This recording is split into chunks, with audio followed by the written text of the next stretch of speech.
हेर्नुस् न, म जस्तो काम लाग्ने तरकारी अरू को छ र? म सबैसँग मिलेर पाक्न सक्छु।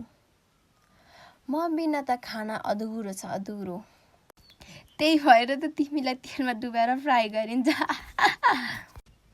हेर, यस्तो ठट्टा नगर।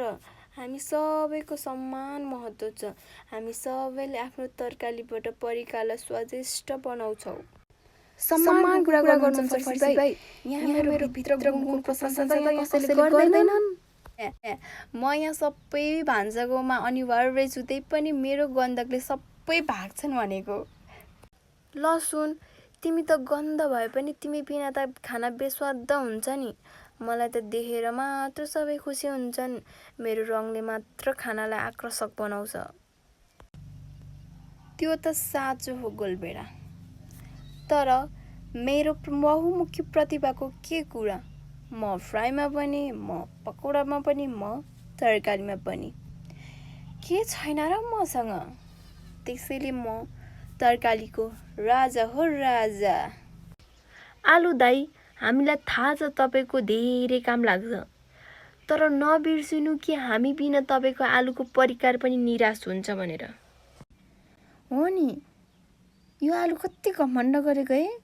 स्वास्थ्यमा त नम्बर 1 म छु नि। डाक्टरले के भन्छ थाहा छ?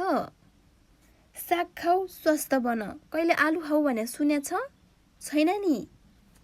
के हुँदैछ? तरकारी क्विन बिना के गफ चल्दैछ?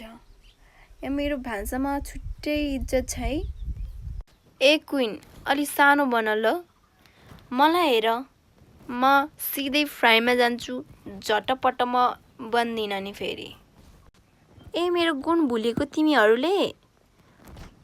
म बिना कसरी मान्छेहरू स्वस्थ रहन्छन्? मेरो तितोपन पनि मेरो शक्ति हो।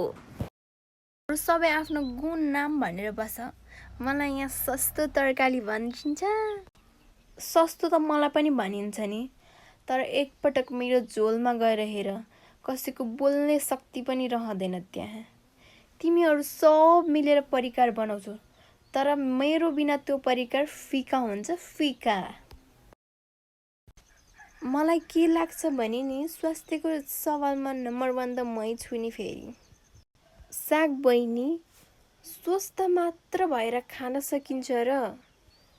स्वरूप, स्वादिष्टता पनि चाहिन्छ, जो ममा छ।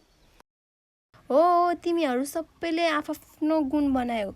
अब मलाई के लाग्छ भने हामी सबै मिलेर सब्जी परिकार बनाउनु पर्छ।